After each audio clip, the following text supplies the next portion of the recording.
हमारा सपना है कि नवलगढ़ के अंदर जिला अस्पताल बने, नवलगढ़ के अंदर मेडिकल कॉलेज बने। हमारा सपना था नवलगढ़ में सीवरेज आए, गांव गांव में हॉस्पिटल और सड़कों का जाल बिछे।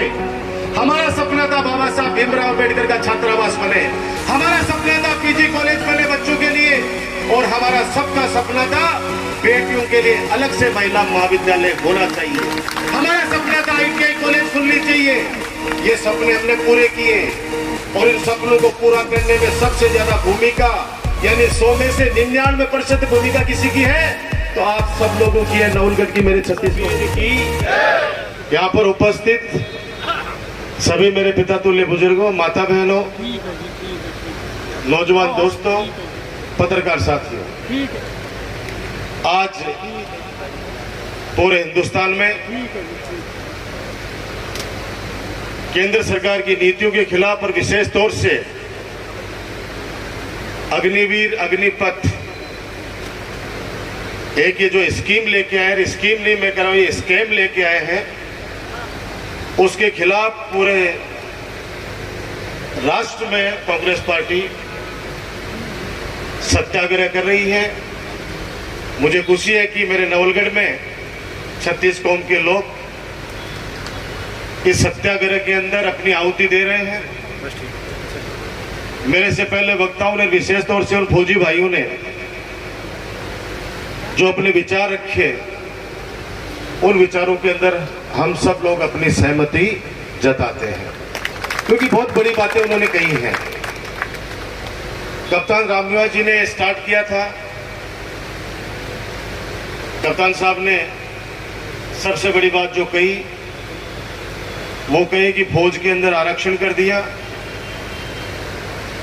100 युग अगर उसके अनुसार चले, मैं जहां तक समझता हूं कि वो 25 भी छांटनी नहीं कर पाएंगे, 100 के 100 ही निकाल देंगे।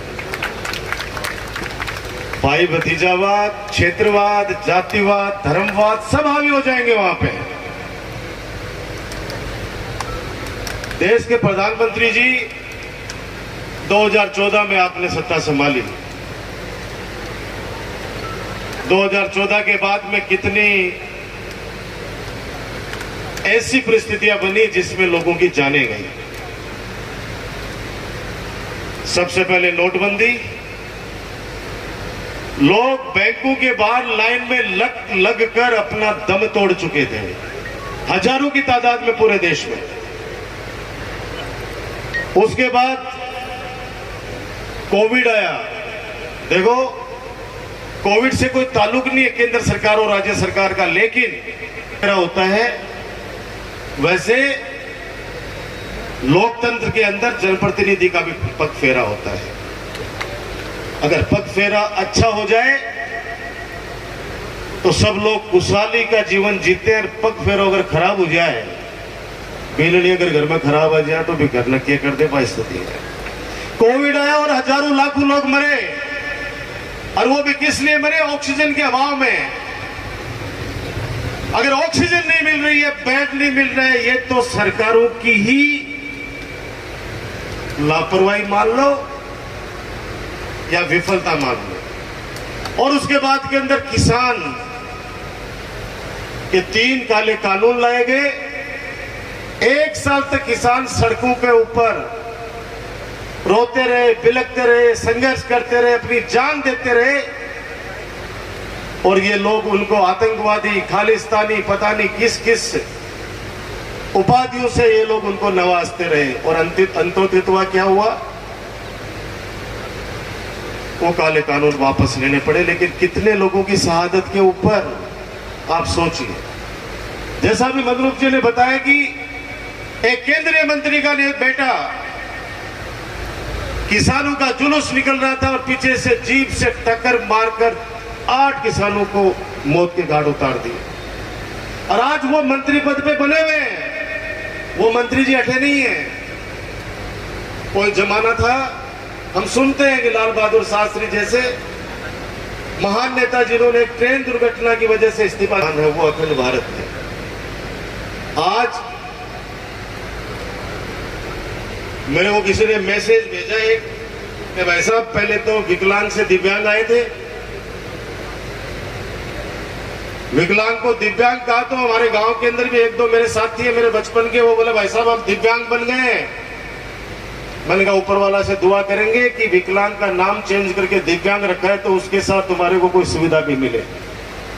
तो अब कई बार पूछता हूँ दिव्यांग साहब क्या हाल है, बोले भाई जी क्यों मजाक कर रहे हो। अब आया है अग्निपथ और अग्निवीर, अब मेरे को भेजा है उसने कि भाई साहब अभी तो रुक जाओ, अभी तो अग्निवीर ही आया है, धीरे धीरे आएगा जलवीर सिंचाई विभाग से, एक आएगा विद्यावीर शिक्षा विभाग से कि मास्टर जी 4 साल पढ़ाओ और बाद में विद्यावीर के नाम से घूमो। फिर आएगा रेल बहादुर, रेलवे में से निकाले जाने वाले आज निकाल दिया, आज 300 350 पद राजस्थान में समाप्त कर दिए गए रेलवे के। आज पढ़ लीजिएगा समाचार पत्र आप। अब वो जो निकाल दिए गए वो कौन हो गए, रेल बहादुर। फिर आएगा पुलिस विभाग का सुरक्षा सम्राट, मतलब पुलिस से निकलने के बाद में सब लोग कहेंगे आइए सुरक्षा सम्राट जी। फिर ये जो आईएएस है ये आएंगे जिला शिरोमणि, रोडवेज आएगी रोड राजा, कृषि विभाग आएगा एग्रोनाथ और बैंक वाले आएंगे बैंक वीर। ये सब चीजें आने वाले समय के अंदर आपको देखने को मिलेंगी, अपने को देखने को मिलेंगी। दुर्भाग्य इस देश का यह वन वे सिस्टम है, यह मन की बात तो होती है लेकिन सामने वाला कोई कुछ नहीं कह सकता। कम से कम जितने भी शासन रहे हैं 14 से पहले, हर व्यक्ति की बात सुनी तो जाती थी, हर बात का ऊपर विचार किया जाता था। विदेश में जाते हैं, वहां की टेक्नोलॉजी को देखते हैं और आखिर हमारे इस हिंदुस्तान में लागू करने का असफल प्रयास करते हैं। अब कह रहे हैं कि वहां पे सेना के अंदर ऐसा सिस्टम है, वहां की जनसंख्या कितनी है, वहां एक सिस्टम बना हुआ है। वहां जब बच्चा जन्म लेता है अपनी मां की कोख से तो उसका पूरा का पूरा जिम्मेदारी वहां की सरकार उठाती है, खर्चा सरकार उठाती है। और अपने यहाँ पे अगर हिंदुस्तान में कोई बच्चा पैदा होता है तो 40-50 हजार रुपया को कर्जों लेके पैदा हुआ है, कर्जा लेकर पैदा होता है जो भी बच्चा जन्मा है। ये स्थिति है, आर्थिक स्थिति अपनी। जहां पे 10 लाख की पॉपुलेशन है, खर्चा पूरा सरकार उठाती है, वहां ऐसी योजनाएं चलेंगी। लेकिन जहां 150 करोड़ हिंदुस्तानी है, 150 करोड़, और उनको अगर प्रशिक्षित कर करके छोड़ दिए जाएंगे तो आने वाला वक्त क्या होगा ये अपन लोग सपने में भी नहीं सोच सकते। हम लोग, मैं क्यों कह रहा था कि फौजी भाई अपनी बात रखे, क्योंकि मैं रखूं, हम लोग बोलेंगे तो बोलेंगे कि साहब बीजेपी ने ये योजना लाई इसलिए विरोध कर रहा है। मैंने उस समय भी कहा था, विधानसभा में बोला था कि ये जो ला रहे हैं कि काला धन वापस लाएंगे। एक नारा दिया था 14 से पहले, 1 रैंक 1 पेंशन। मारा फौजीड़ा सारा तैयार होगा, मारा फौजी भाई बोले नहीं वो काम बढ़िया है, 1 रैंक 1 पेंशन की लंबी लड़ाई लड़नी पड़ी थी। और अब नारा हो गया है no rank no pension, no rank no pension. और एक मेजर जनरल जीडी बख्शी मुच्छू वाले, मुच्छू पर ताव देकर और कोसा करते थे कांग्रेस की सरकारों को। और आज जब उन्होंने बीजेपी सरकार के खिलाफ, नीति के खिलाफ बोलना शुरू किया तो उनको देशद्रोही बताना शुरू कर दिया है जीडी बख्शी साहब, क्योंकि वो सच बोलते हैं। अब पता चला कि सच क्या होता है। नंबर 2,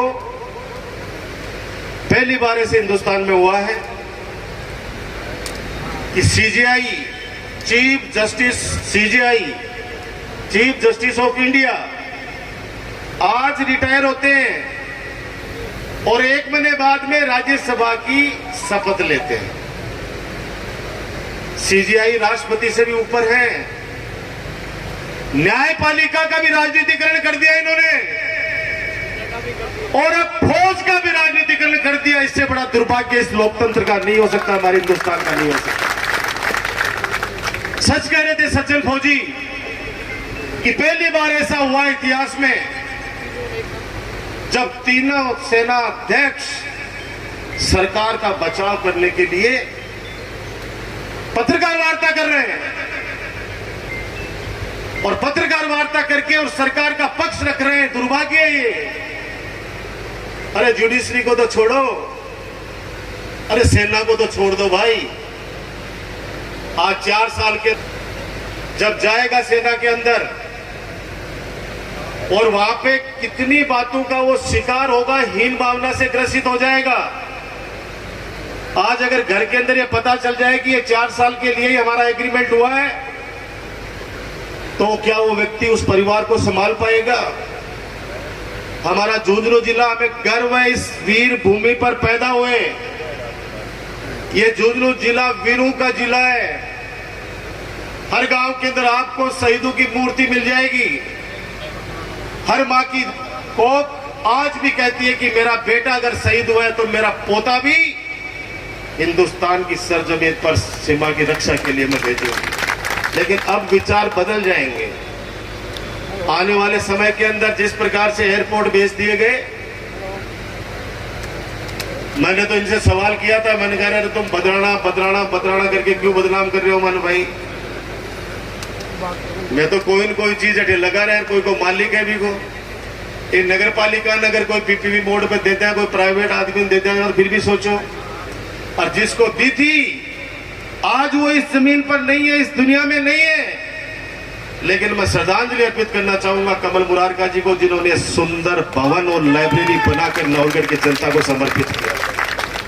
दिया था उनको ये जमीन कि आप बना के दीजिए, और देख लीजिए आप राजस्थान की सबसे खूबसूरत, सबसे सुंदर नगर पालिका, जिसके अंदर प्रशासन शहरों के संघ अभियान में राजस्थान में 1 नंबर पर पट्टों का वितरण हुआ है। मेरे नवलगढ़ की नगर पालिका में परिवर्तित हो चुकी है। जल्दी ही वहां पे स्टेडियम का काम भी शुरू करेंगे, क्योंकि हमारे पास उसमें लकुना था, वो गोचर भूमि थी।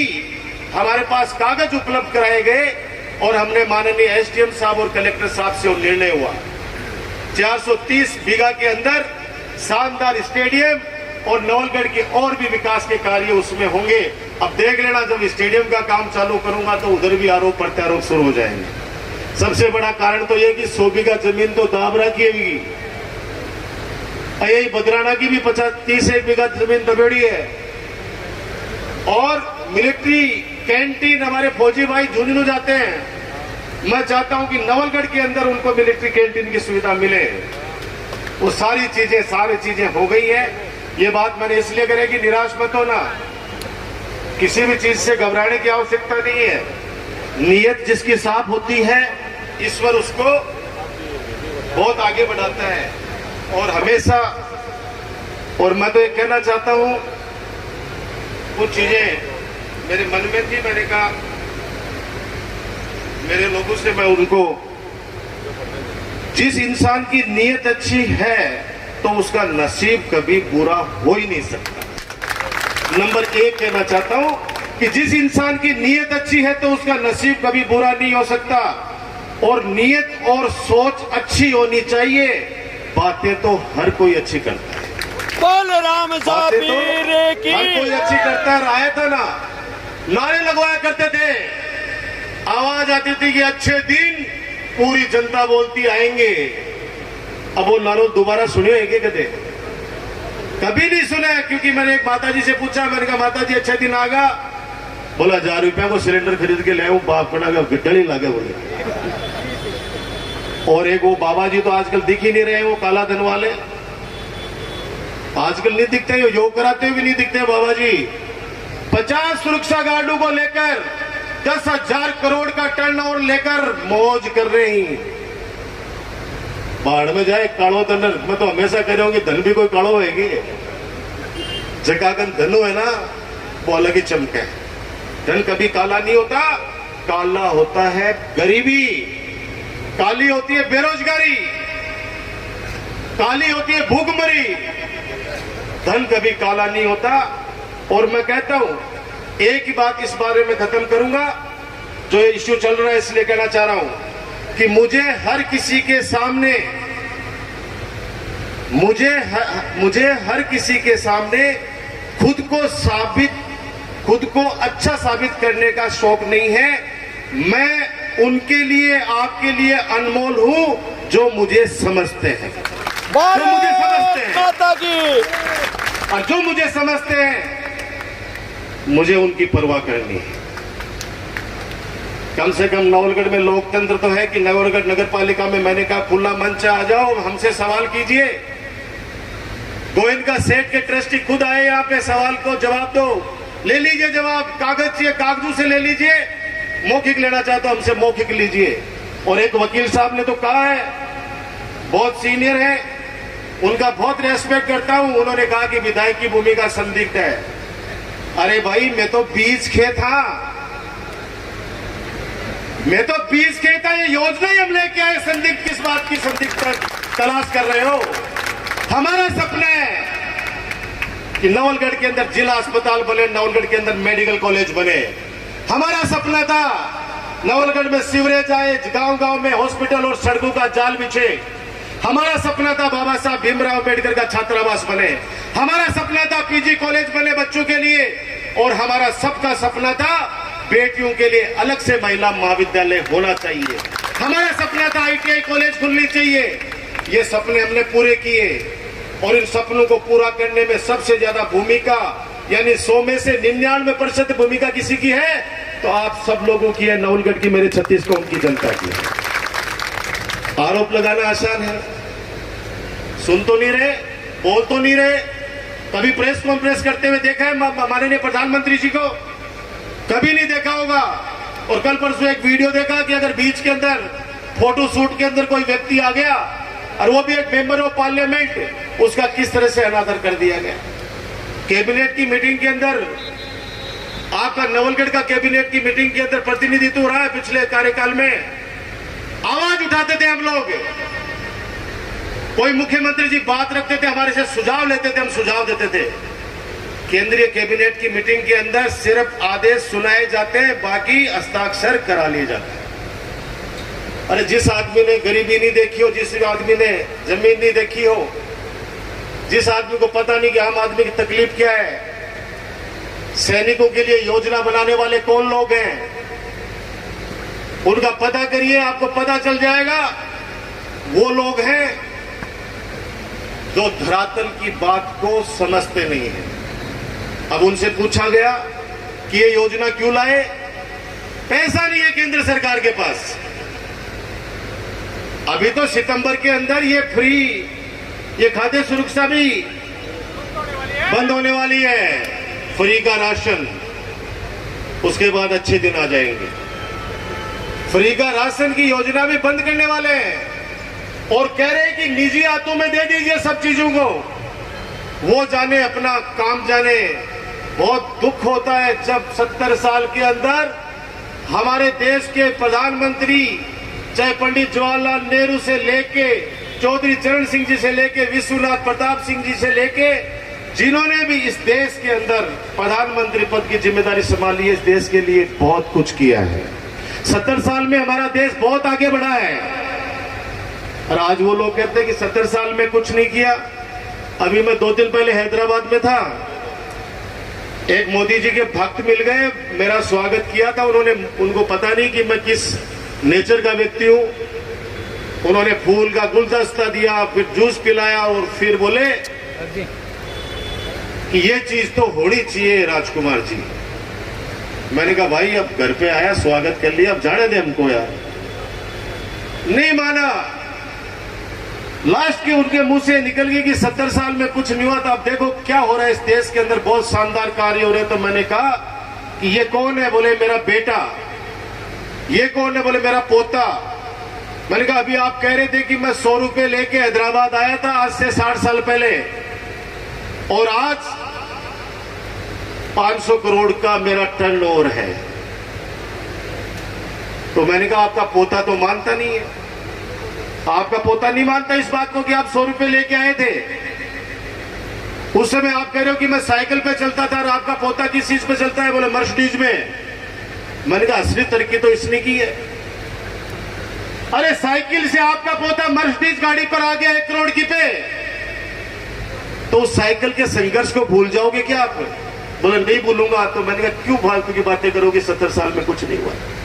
मैं कहता हूं कि मेरे नवलगढ़ में जो भी विधायक रहे अपने हैसियत के अनुसार सबने किया है। किसी ने 5वीं खोली, किसी ने उसको 8वीं कर दी, हमारा मौका मिला तो हमने उसको 12वीं कर दी। किसी ने 10 किलोमीटर सड़क बनाई, किसी ने 50 बनाई, हमारा मौका मिला आपके आशीर्वाद से तो 350 किलोमीटर सड़क बना रहे हैं। लेकिन सड़कें तो बनी है, जिसने जितना जितना कर सकते हैं सबने किया है। कौन नहीं चाहता कि हमारा नाम अमर हो? बहुत सौभाग्यशाली लोग होते हैं जिनको पंच बनाया जाता है, सरपंच बनाया जाता है, पार्षद बनाया जाता है, एमएलए एमपी बनाया जाता है। और दुख की बात है आज तो बड़े बड़े खबरें छपी हुई है जयपुर में कि महात्मा गांधी जी, राष्ट्रपिता जी, आज उनको भी हत्यारा बता दिया गया है। आज तो उनको भी हत्यारा बना दिया। पता नहीं है क्या क्या, किस किस को क्या क्या बताएंगे। इस देश के अंदर क्या चल पड़ा है? मास्क साफ कर रहा हूं आपको। सबसे बड़ी चुनौती क्या है? चुनौती है अपराध, बेरोजगारी, भूखमरी से जो अपराध बढ़ रहे हैं वो सबसे बड़ी चुनौती है। एक इज्जतदार आदमी ये सोचता है कि मैं सुबह घर से निकला, शाम को वैसा का वैसा घर पे आ गया तो भगवान को धन्यवाद देता है, ऊपर वाले का शुक्रिया अदा करता है कि मैं आज वापस मेरे घर पे सकुशल आ गया। स्थितियां विकट है इसलिए क्योंकि आज ये खामियां वगैरह सब आपको बता चुके हैं, क्योंकि सबको आजकल सोशल मीडिया पे है सब चीजें। आपको सबको पता है कि अग्निपथ अग्निवीर योजना से राष्ट्र की सेना में जाने वाले हमारे युवा साथियों का जोश को इन्होंने समाप्त कर दिया है। सिर्फ पैसा कमाने के लिए नहीं जाते थे सेना में, ये सेना में जाने का एक जुनून है। हर उस युवा का जुनून रहता है कि मैं देश के लिए, देश की रक्षा के लिए सेना में काम करूं। अगर उनको भी आप निजीकरण कर दोगे, 4 साल में बांट दोगे, तो मैं जहां तक समझता हूं कि जब वो आएगा वहां से तो गांव के अंदर उसको कोई भी रेस्पेक्ट की नजरों से नहीं देखेगा। फौजी जो बोलता है गांव वाले सुनते हैं उसकी, क्योंकि 15 साल 20 साल वो तपस्या करके जब सेना में आता है, वो जातिवाद से ऊपर उठकर, धर्म से ऊपर उठकर, मानवता के पुजारी के नाम पर वो गांव के अंदर काम करता है। उसके लिए इंसानियत और राष्ट्र सबसे बड़ी बात होती है। तो मेरा आपसे प्रार्थना है कि देशव्यापी आंदोलन चल रहा है। आज नवलगढ़ के लोगों ने भी इस सत्याग्रह के माध्यम से आवाज पहुंचाने का प्रयास किया है केंद्र की सरकार को। हम लोग नहीं बोलेंगे जो लोग वहां वो बोलते हैं, दिल्ली वाले, दिल्ली के सरकार में बैठे जिस प्रकार से आलोचना करते हैं, जिस प्रकार से बदतमीजी से बात करते हैं, हम लोग नहीं बोलने वाले, क्योंकि हमारे माता पिता ने हमें संस्कार दिए। तो मैं चाहता हूं कि इस अग्निवीर अग्निपथ योजना के विरोध में हम लोग अपने विचार भी प्रकट करते रहे, चाहे वो सोशल मीडिया के माध्यम से, पत्रकारों के माध्यम से, पोस्ट कार्ड के माध्यम से, ताकि उनको लगे कि जिस प्रकार से कृषि के तीनों कानून जनता नहीं चाहती थी, वैसे ही अग्निवीर और अग्निपथ योजना हिंदुस्तान का युवा नहीं चाहता। आज पूरे देश में, और आपको बताऊं कि जब सेना अध्यक्ष ने कहा जिन बच्चों ने मूर्खता करी, हमारे राष्ट्र की संपत्ति को नुकसान पहुंचाया, हम कभी भी हिंसा के समर्थक नहीं रहे हैं। हमने हमेशा शांति से काम लिया। आप लोग तो जानते हैं, पिछले 15 सालों से आप लोग हर चीज से वाकिफ। और उन बच्चों को जिस प्रकार से मुकदमे लगाकर जेलों में बंद कर रखा है, हम अपील करते हैं प्रधानमंत्री जी से कि बच्चे हैं, गलती हो गई, कृपया करके उन बच्चों को वापस बाहर निकालिए, क्योंकि गरीब परिवार के उनके माता पिता इंतजार कर रहे होंगे उनका। और हमारे तो कोलसिया में, अपने गांव, अपने कोलसिया में नेहरू की डाली के अंदर एक बच्चा इस योजना आने के बाद आत्महत्या कर चुका है। एकमात्र सहारा था अपने परिवार का, एकमात्र सहारा, और पिताजी तो बेड पे रहते हैं। आप सोचिए कि एक बच्चा है तो अपने गांव के पास का, इसलिए अपने को पता है पूरे देश में पता नहीं कितने बच्चों ने आत्महत्या की होंगी। नोटबंदी के बाद पता नहीं कितने व्यापारियों ने, बिजनेसमैन ने आज सामूहिक परिवार सहित आत्महत्या की। आप आंकड़ा देखोगे तो चौंक जाओगे आप। ये सारी स्थितियां किसानों के समय, कितने किसान सड़क के ऊपर रोक दिए गए, उनकी शहादत ले ली गई। तो इस देश के अंदर अभी आवश्यकता है एक एक व्यक्ति को फूंक फूंक पर कदम रखने की, क्योंकि मैं आपको अभी भी कह रहा हूं कि नेपाल जैसा देश जो हमारे हिंदुस्तान के सामने कभी सीधा खड़ा नहीं हो सकता था, आंखें झुकाकर खड़ा रहता था, बांग्लादेश जैसा देश जो हमारे देश की पूर्व प्रधानमंत्री इंदिरा गांधी जी ने पाकिस्तान के 2 टुकड़े किए, ऐसी लोपुरुष महिला के सामने कभी बांग्लादेश एहसान माना करता था। आज नेपाल, भूटान, बांग्लादेश आंखें दिखा रहे हैं हिंदुस्तान को, आंखें दिखा रहे हैं। चाइना ट्रेन लेके आ गया नेपाल के बॉर्डर तक। कोई नहीं सुनना चाहता, कोई नहीं सुनना चाहता। धीरे धीरे मैं आज कह रहा हूं आपको, ये जनता के अंदर एक बहुत बड़ा आक्रोश एक अंदर ही अंदर फूट रहा है। कभी ये देश में संसद के अंदर बयान देते हैं कि आरक्षण का भी पुनर्समीक्षा करेंगे, और ये स्टेटमेंट देने के बाद में 15 दिन तक पूरे देश में हाहाकार मच जाता है। लास्ट में कहते हैं हमारी जुबान फिसल गई थी। जैसे राष्ट्रपिता महात्मा गांधी जी को हत्यारा बता के वो माननीय साहब कह रहे हैं कि मैं माफी मांगता हूं, रोजिना मांगते हो। तो एक दिन तो खुद की पार्टी का प्रोग्राम था और उन्होंने कहा कि खुद की पार्टी के लिए कहा कि इसको जड़ से उखाड़ फेंक डालो। वो पीछे जो बैठे थे वो सारे के सारे करने लगे रहे, ये क्या बोल रहे हैं। बोला निकलो तो निकलो। अब यहाँ का महात्मा से अगर यहाँ का शब्द निकल जाए जनाब, बात सच भी हो जाएगा कई बार। तो ये स्टेटमेंट ऐसे देते हैं, अरे देश उस पे देश चलता है, तानाशाही से नहीं चलता है। अगर मैं क्रूर हो जाऊंगा, शासक अगर क्रूर हो जाता है तो वो जनता का अहित ही करता है। हमारे हिंदुस्तान को बनाने में पता नहीं कितने हजारों लाखों लोगों ने अपने प्राणों की आहुतियां दी हैं, समय समय पर लोगों ने बलिदान दिए हैं।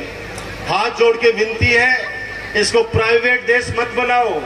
हमारा अखंड हिंदुस्तान को विश्व के अंदर जो सिरमौर था उसको रहने दो। आपको जहां घूमना है घूमो, आप निकालिए आटे लगाइए। आपको सूचना के अधिकार के तहत पता चल जाएगा कितने 1000 करोड़ रुपए विदेश यात्रा पर खर्च हो चुके हैं। जो एक राज्य को चलाने के लिए 5 साल में जितने पैसे की आवश्यकता होती है, उतना पैसा तो विदेश यात्राओं पर ये खर्च कर चुके होते हैं। तो समझदार नवलगढ़ की जनता है। आने वाले वक्त के अंदर इस आंदोलन को और आगे ले जाना पड़ा तो लेके जाएंगे। आज 10 बजे से लेके 1 बजे तक ये धरना रखा गया था। आप सब पधारे, धन्यवाद आपका। इसके बाद नगर पालिका में अपन लोग बैठेंगे आराम से। मैं घंटे 2 घंटे एक एक व्यक्ति से मिलूंगा, विकास के कार्यों में कोई कमी न पहले थी न आगे होगी, ये मेरा आपको भरोसा दिला रहा और आपको विश्वास भी है। ऐसे जो सरकार, चाहे वो राज्य की हो चाहे केंद्र की हो, अगर जनहित के खिलाफ कोई भी इस तरह के निर्णय लेता है तो हम सबको एक जागरूक हिंदुस्तानी होने के नाते, इस देश के एक जागरूक नागरिक होने के नाते अपनी आवाज को बुलंद करना चाहिए। धन्यवाद। जय हिंद, जय भारत। 1 मिनट और विकास, अब एक